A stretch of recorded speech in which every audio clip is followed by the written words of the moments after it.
कृपया कहानी को पूरी सुने। कहानी अच्छी लगे तो लाइक एंड सब्सक्राइब जरूर करें।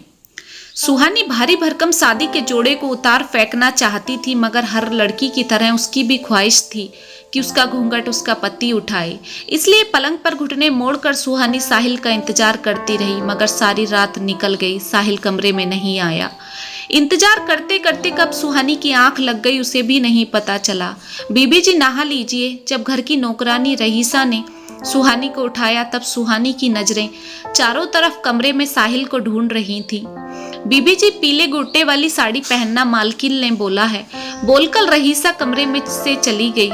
रात साहिल कमरे में आए ही नहीं या मुझे नींद में पता नहीं चला। हो सकता है थक के कहीं सो गए हों या फिर वो भी औरों की तरह मुझसे नाराज हैं।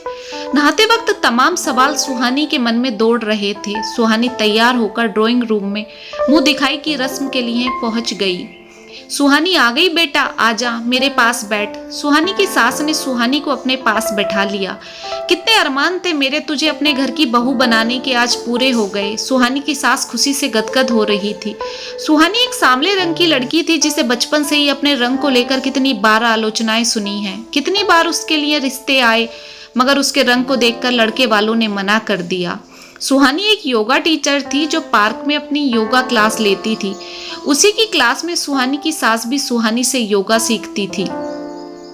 उसी दौरान दोनों में मेलजोल बढ़ा। सुहानी की सास हमेशा से एक सीधी और संस्कारी बहू अपने घर के लिए चाहती थी, इसलिए उन्होंने सुहानी को अपने घर की बहू बनाने का फैसला किया। साहिल आजकल का मॉडर्न लड़का था जिसे आजकल की मॉडर्न लड़कियों में दिलचस्पी थी, मगर अपनी माँ की खुशी के लिए साहिल ने सुहानी से शादी कर ली। अरे कंचन जी जरा मेरी बात तो सुनिए। मुंह दिखाई की रस्म में एक महिला ने सुहानी की सास को अपनी तरफ बुलाते हुए बोला, साहिल बेटा तो कितना खूबसूरत बच्चा है, ऊपर से आप पर धन दौलत की भी कमी नहीं है, फिर इतनी बदसूरत लड़की को अपने बहू बनाकर क्यों ले आई? गरिमा जी आपकी बहू तो खूब सुंदर है ना? हाँ हाँ कंचन जी, मैंने तो 1000 लड़कियों में ढूंढकर अपने बेटे के लिए बहू लाई हूँ। आज तक कितनी बार उसने आपके पैर छुए हैं? आज तक एक प्याली चाय भी आपको पिलाई है? कभी आपके दुख दर्द को पूछा है उसने? मैं सुहानी को सूरत देख कर नहीं, सीरत देख कर लाई हूँ। मेरे घर को मंदिर बना देगी ये लड़की, इतना तो भरोसा है मुझे इस पर। कंचन जी का जवाब सुनकर वह महिला चुपचाप एक कोने में जाकर बैठ गई। सुहानी जा बेटा आराम कर ले, थक गई होगी। मुंह दिखाई की रस्म के बाद सुहानी की सास ने कंचन को उसके कमरे में भेज दिया। सारा दिन की उठा पटक के बाद अगली रात सुहानी फिर एक बार साहिल का इंतजार करने लगी। साहिल के कदमों की आहट से सुहानी के दिल की धड़कनें तेज हो गई। आने वाले पलों के हसीन ख्वाब उसकी पलकों पर ही बैठे हों जैसे। कमरे में आते ही साहिल ने दरवाजे को जोर से बंद कर दिया और अपनी शर्ट पैंट उतारकर दरवाजे की खूंटी पर टांग दिए। सुहानी को पूरा भरोसा था कि साहिल उसके पास आकर उसे बाहों में भर लेगा, मगर हुआ एकदम उल्टा। मेरी एक बात कान खोलकर सुन लो, मैंने तुमसे शादी सिर्फ और सिर्फ मेरी माँ की खुशी के लिए की है। बाकी मेरी तुम जैसी काली कलूटी लड़कियों में कोई दिलचस्पी नहीं है। तुम सिर्फ इस घर की बहू बनकर रह सकती हो, मेरी पत्नी बनने का सोचना भी मत। सुहानी पत्थर का बुत बनी हुई साहिल की बात सुन रही थी। उसके सारे ख्वाब पल भर में चकनाचूर हो चुके थे। उठो यहाँ से, बिस्तर पर मैं सोऊंगा, जाकर सोफे पर सो। साहिल ने रोबदार आवाज से सुहानी को उठा दिया। और एक बात सुन लो, मेरी माँ दिल की मरीज है, अगर उसे हमारे बारे में कुछ भी बताया तो देख लेना। सुहानी सारी रात आंसुओं से अपने रंग को धोने की कोशिश करती रही। उसे तो अपने आप में ही कमी नजर आ रही थी।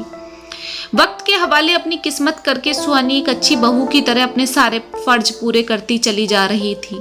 सास ससुर तो उसे हमेशा से ही अपनी बेटी की तरह रखते और साहिल माँ बाप के सामने एक अच्छा पति बनने का ढोंग करता रहता था। मम्मी आपको पता है राजीव की पत्नी कितनी खूबसूरत है, ऐश्वर्या राय भी फेल होगी उसके आगे। अपने दोस्त की पत्नी की तारीफ करते हुए साहिल सुहानी की तरफ नफरत भरी नजरों से देख रहा था। साला खुद कैसा है वो, और उसकी बीवी इतनी हसीन है मम्मी। सुहानी साहिल की बातों का जहर पीती हुई डाइनिंग टेबल पर बैठी हुई मुस्कुरा रही थी। साहिल साहिल नीचे आ बेटा जल्दी। सुबह के 5 बजे ही कंचन जी बौखलाई आवाज में अपने बेटे को आवाज लगा रही थी। क्या हुआ मम्मी, सब ठीक तो है ना? साहिल जल्दी से अपनी टी शर्ट पहनता हुआ सीढ़ियों से नीचे उतरा।